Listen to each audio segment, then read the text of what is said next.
Welcome to the Coast to Coast podcast, brought to you by Play Picks and the Lines. Coming to you from the West Coast, Josh Lander, joined as always by my guy on the East Coast, Nate Weitzer, rounding out the season here pretty soon. Y'all, make sure you are liked and subscribed to that page. Jump in the comments. We had a gift card prop last night, but Katie only scored 14 points, combining with DeMar DeRozan for only 35. So nobody got that right. We'll push it forward to today and offer you guys one here in just a sec.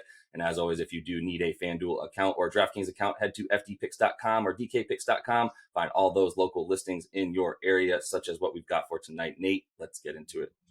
Yeah, apparently the threat of James Harden and Durant, or just the Spurs' exhausted legs, led to the Nets just rolling them without those stars even doing that much.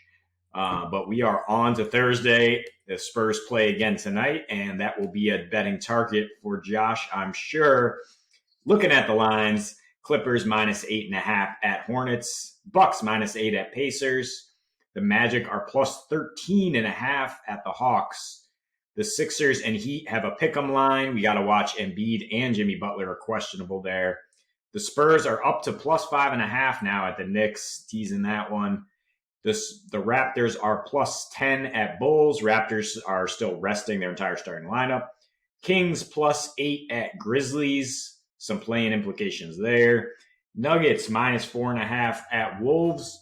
And the Blazers plus 4.5 at Suns in what should be a fantastic game to watch. Josh, I don't even have to ask, but where are you starting tonight?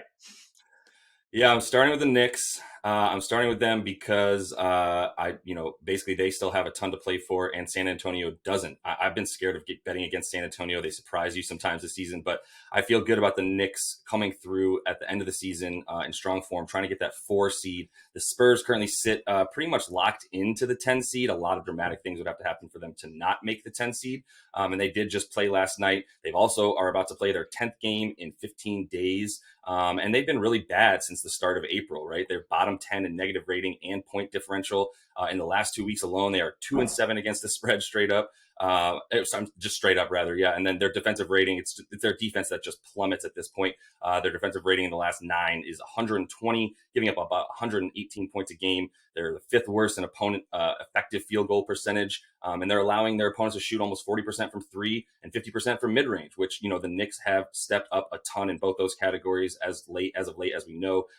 In the last month or so, they are 7th in percentage points off mid-range, as well as percentage points off 3-point. So that 3-point line is starting to help them a lot more, as we've seen with guys like RJ Barrett improving their shooting streak. They do have a few guys that make me nervous if they're not playing. Rose, Quickly, Bullock are all questionable for tonight. They do need those guys to be able to play that much better on offense. But I do think you could see some starters sit for San Antonio as well after that back-to-back. As we said, them pretty much sitting in that 10 seed for the play-in game, needing to win 2 games no matter what to make the actual playoffs. So I don't mind the Knicks minus 4.5 tonight. I might even tease them down to about a pick 'em and talk about a total in a game here in just a sec to pair with it in a teaser.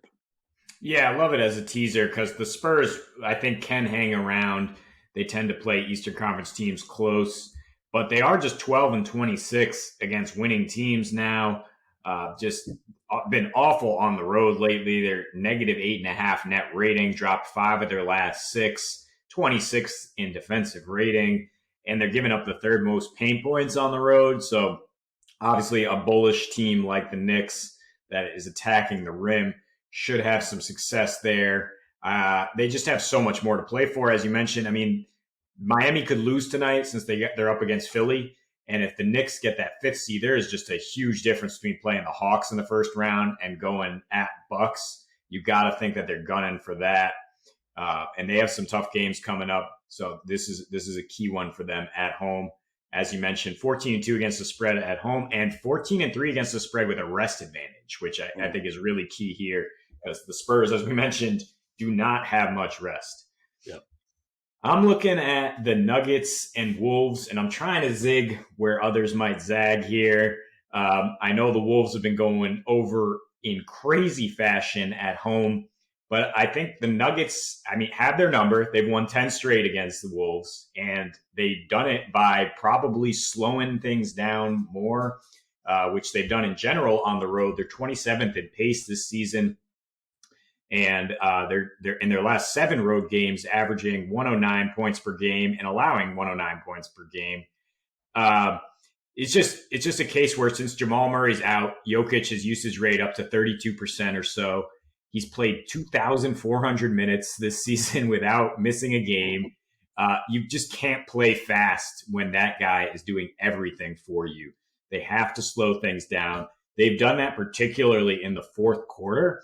They're fifth and fourth quarter defense and 21st in points per game. So that's a great opportunity to look at, okay, yeah, I see a lot of points through 3, but I'm still going to bet the under when it's live. When it's live, it might be up over 240 right now, opening at 235. So I think you can get some value in game there. I think you can expect the Nuggets to go under 120 and a half points, despite the apparent ease of the matchup, because actually Karl Anthony Towns has been the Jokic stopper. Young boy has held him to 15.6 points per game and 25% 3-point shooting in their 17 meetings. So if Jokic isn't going off, then the Nuggets offense is not. And it's a Nuggets team that is the best rebounding team on the road, not going to give up easy opportunities. And just one more nugget that unearthed here. God, awful pun there. That in their last 6 at the Wolves, these Denver games are averaging just 212. And that includes 2 games that went to overtime. So while the Wolves have been going over a lot, just not so much in this matchup. And I do like that under. I like that a lot. I like your zig there on the zag. The Michael Malone and squad. Like, yeah, when it comes to needing to beat teams in the way that they want to play, they can play both ways. That's the beautiful part about having the most dominant offensive player in the league right now, in my opinion, when it comes to playmaking and scoring. Jokic is just on another pace right now. I wonder how much it was actually Gorgie Dang who was guarding Jokic for the T-Wolves when he was there. But either way, obviously, like you said, the offense struggles for Denver a little bit when they go to Minnesota. So I'm feeling that pick there. Another pick, I'm actually looking at the total, but specifically in this game, I'm really just looking at one player. We are going to talk Bucks, Pacers at this point. It is in Indianapolis. So what we're looking at here, once again, just bringing up the playoffs, Milwaukee can still get the 2 seed. Indiana needs to hold on to their 8 seed in order to avoid having to win twice to make the playoffs. And obviously Milwaukee would like to have that home court advantage if they were to face the 3rd seeded Nets at that point. So really important for them to try to get that 2 seed. So both teams have something to play for. I think you're going to see a ton of offense, as has been the case with Indy lately. And obviously, as well as Milwaukee, they are leading the league in points per game this year, almost at 120. They're 3rd in pace, and they're just shooting a ton of threes, 5th most, and then making them at the 2nd highest rate in the league, which is, the reason they're able to score so much. They dominate the boards, which is something that I am looking at here as they face Indiana. Twice this season they played. Milwaukee won both times, out-rebounded the Pacers in those 2 games by 22 combined. Last game, when Miles Turner did not play, they out-rebounded them by 15. And you see them able to put those back as they are in the top 10 in both offensive rebounds and second chance points are the Bucks. Without Brogdon, without Turner, especially without Turner, the Indy goes over in 16 of their last 22 this season without Turner, especially because their defense is just putrid. But also you see the open up, the down low open up even more for Sabonis, who I'm eyeing most assuredly in this game. As in his last couple of weeks worth of games, he's averaged 25 points, 15 boards, and 11 assists. Tonight on FanDuel, you can get him to score just over 21 points and still make almost even back on your money there. And if you want 12 and a half rebounds over there, you can also look at even money on FanDuel. So I'm going to feel most comfortable about eyeing Sabonis, who's been on a tear since he came back from injury, just absolutely unstoppable down low, especially with Turner not around anymore. And you might consider over at 243 or so. When Turner doesn't play, Indy does their games average about 15 more points scored. So at about 239, almost at that 242 marker for that total. But I do feel most comfortable about Sabonis, and I'll eye the total more than anything here. Yeah. Yeah, I think right after we get off here, I might just go bet on that Sabonis prop. That is insane. That's a misprint from FanDuel. Thank you for that. He has 30 points in each of his last 2 home games, just playing a great 2-man game with Karis LeVert. With Brogdon still out, the usage is way up for those guys, and the Bucks do not have much interior D right now. Yep. And before we move too far away from that, I do want to make that the gift card if that works for you, Nate. I think we should make it tonight the total of this game. So if you guess the correct total in those comments, make sure you are liked and subscribed. But the total of that Indiana Pacers Milwaukee Bucks game tonight, drop that in the comments for the ability to win that gift card this week. Yeah, we have seen a wide range of totals from the Pacers lately. Not really sure what's going on with the coaching staff. As we mentioned the other day, Bjorken almost got fired. Then all of a sudden they started playing defense. So it is a bit of a wild card. Hope somebody can guess it right tonight. And with only one more regular season show for us tomorrow, right? Right. One more game on mine tonight is the Clippers and Hornets. Just looking at a Clippers team that has really let their foot off the gas. They are 3-3 in their last 6 road games. They're averaging just 107 points per game in those contests. And they're 28th in pace on the season, leading to 8 of their last 9 games going under. Kawhi not really getting a full slate of minutes. Also, Paul George getting a little bit of rest because they're pretty much locked in at the 3. And even if they lose this game, their last 2 are at Houston and at OKC, so they can just count on that. I don't think they're going to let the Nuggets pass them at this point.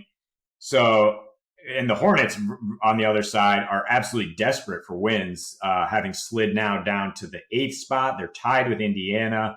There's a big difference between being that 8th and that 9th, the way the play-in shapes up. If you're the 9th, you have to win twice. If you're the 8th, you get 2 bites at the apple. And then their home finale, this is their home finale, followed by some tough road games at the Knicks and Wizards. So they badly need this game. And what I've seen them do at home is really turn up the defense when they need to win, especially the 3-point defense. They're actually 3rd in opponents' 3-point percentage at home, which is absolutely vital when you play the Clippers. Lead the league in 3-point percentage. They score just 108 and allow just 108 at home, and they're 25th in pace in those games, leading to 11 of their 34 home games to go over. So again, looking at the under here, it's sitting at around 223 and a half at the moment. Feel comfortable about that. And I actually think I'm talking myself into the Hornets covering just because the Clippers have so little to play for. If you want to tease the Hornets up to plus 12, I think that's a great thing to consider when we're talking about teasing the Knicks down there. Yep. A lot to play with tonight. Some good games, some good spread to tease around with. What about DFS? Any strategy plays for us tonight? Well, obviously Sabonis we talked about. On the other side of the ball, I might consider Drew Holiday after a couple quiet games. His price tag is down, but he could have his way with no Malcolm Brogdon there to stop him. Michael Porter Jr. and Facundo Campazzo are the supporting guys for the Nuggets. They still should have nice games, even if the Nuggets don't score 120. Terrence Davis is out here gunning for the Kings, and Marvin Bagley's doubtful, so that's even more usage for him. And for some extreme value, the Raptors, as I mentioned, benching their whole starting lineup and 6th man, Chris Boucher. So Jalen Harris, Freddie Gillespie, you can get familiar with those guys. They can provide some decent returns at a cheap price tag. Nice. Good stuff for tonight. That is all the time that we have. Remember to like and subscribe to the page. Jump in the comments. Let us know the total of that Pacers-Bucks game tonight for the opportunity to win that gift card. And as I mentioned, we'll be back tomorrow to round out the week as we come to a very strong close of this NBA season. We'll be taking you guys into the play-in tournament and the playoffs as well. And as for tonight, happy betting.